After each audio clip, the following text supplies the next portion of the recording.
Agora, Lu, uma ação que foi muito falada e que muitas pessoas acabaram indo naquele efeito manada, por que que acontece? Né? Quando o bar se fala que vai comprar uma ação, Uhum, muita gente acaba indo atrás, sim. né? Sem entender, opa, o porquê que o bar se comprou aquela ação, qual foi a estratégia dele.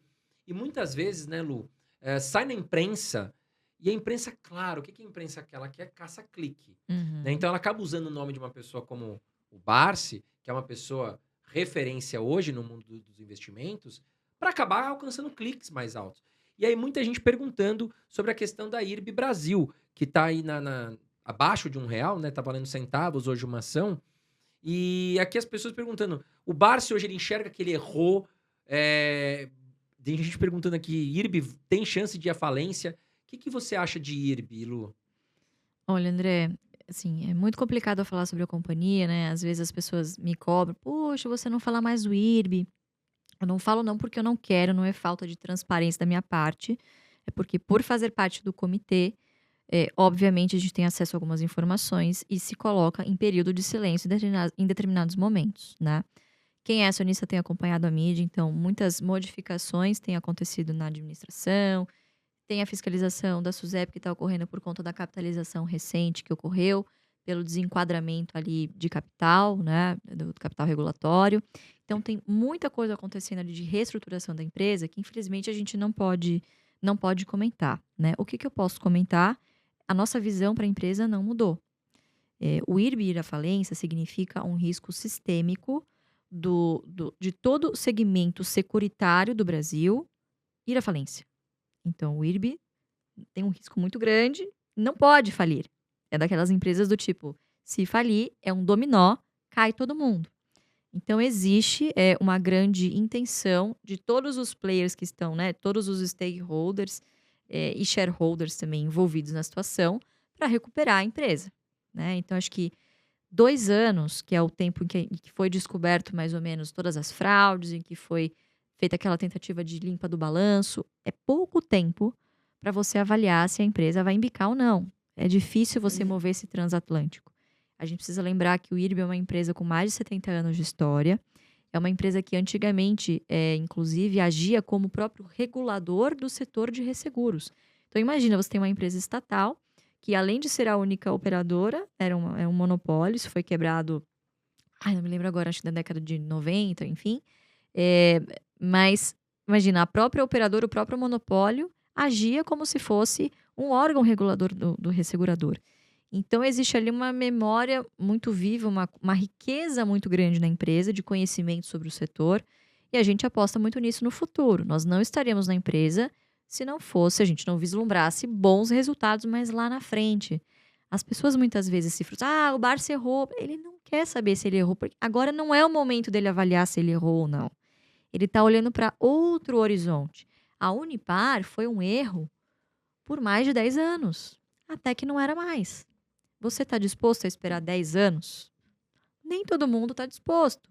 Então, outra coisa que eu sempre bato na tecla, E o caiu IRB dividendos hoje do Unipar, hein? caiu dividendos hoje da Unipar, quer dizer, um yield Absurdo, nossa. absurdo, sim.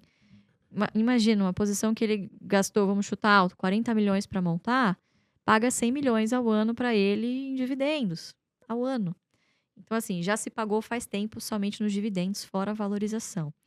Então, as pessoas muitas vezes têm essa expectativa de que as coisas ocorram muito rápido, mas muitas vezes estão olhando com a lupa, enquanto o Barça está olhando com o binóculo. Então, as expectativas precisam ser alinhadas aí. 2, outra coisa que eu posso falar, que também é pública e da minha experiência lá de julho até agora.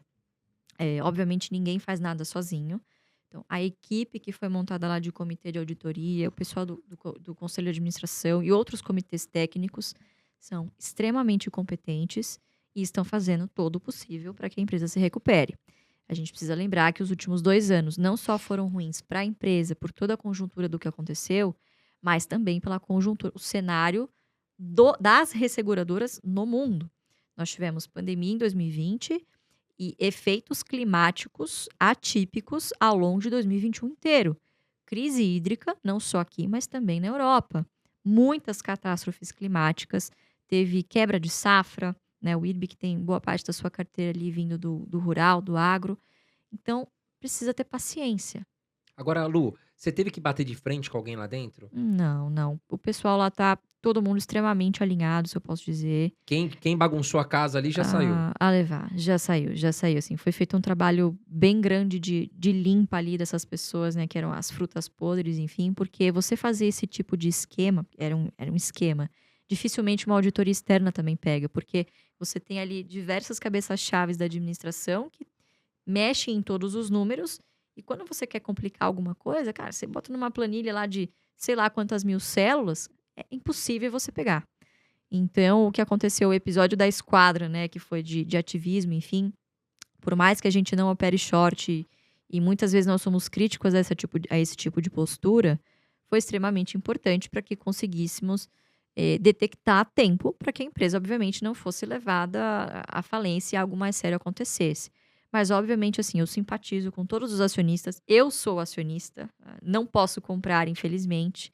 Se pudesse, estaria diminuindo o meu preço médio, porque eu acredito na gestão que está lá, eu acredito que os bancos dificilmente perdem dinheiro, não gostam de perder dinheiro, já perderam muito dinheiro, e lembrando que foi a segunda capitalização em 2 anos.